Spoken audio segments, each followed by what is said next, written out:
Prime Minister has come back from his third and greatest journey, and he said that the settlement of the Czechoslovakian problem, which has now been achieved, is, in my view, only the prelude to a larger settlement in which all Europe may find peace. This morning, I had another talk with the German Chancellor, Herr Hitler. And here is the paper which bears his name upon it as well as mine.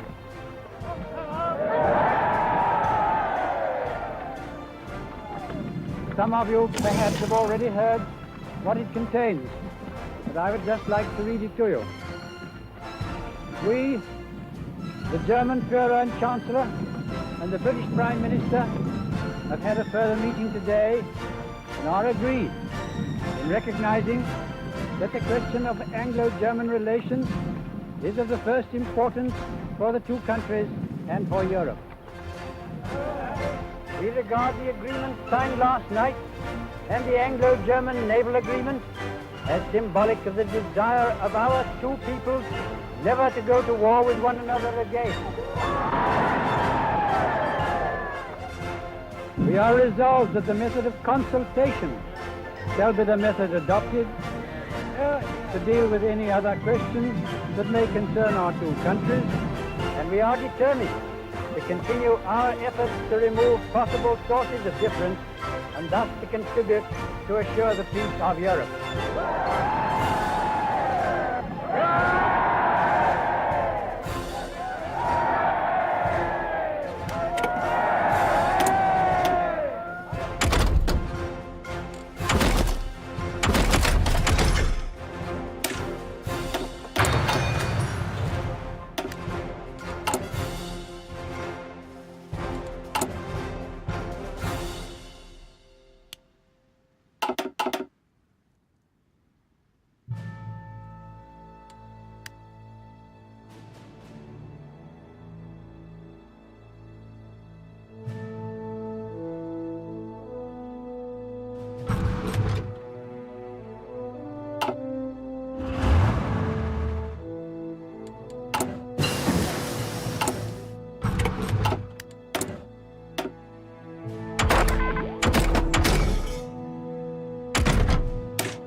I am speaking to you from the cabinet room at 10 Downing Street.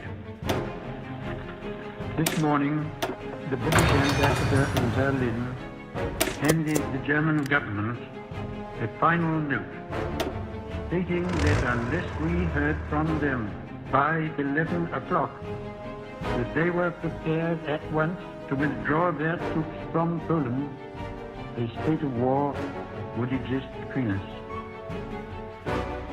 I have to tell you now that no such undertaking has been received, and that consequently this country is at war with Germany.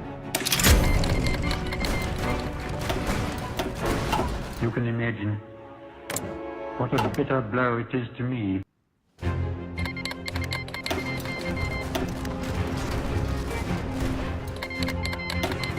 Mr. Speaker, on Friday evening,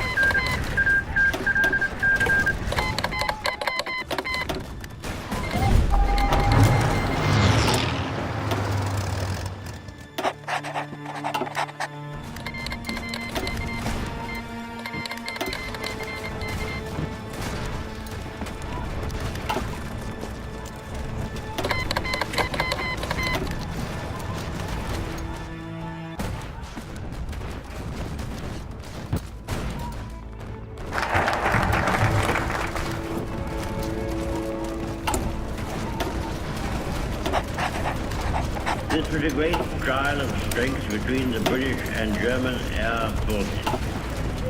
Can you conceive a greater objective for the Germans in the air than to make evacuation from these beaches impossible? And to think all these ships which were displayed, almost to the extent of thousands. Could there have been an objective of greater military importance and significance? For the whole purpose of the war was this. They tried hard, and they were beaten back.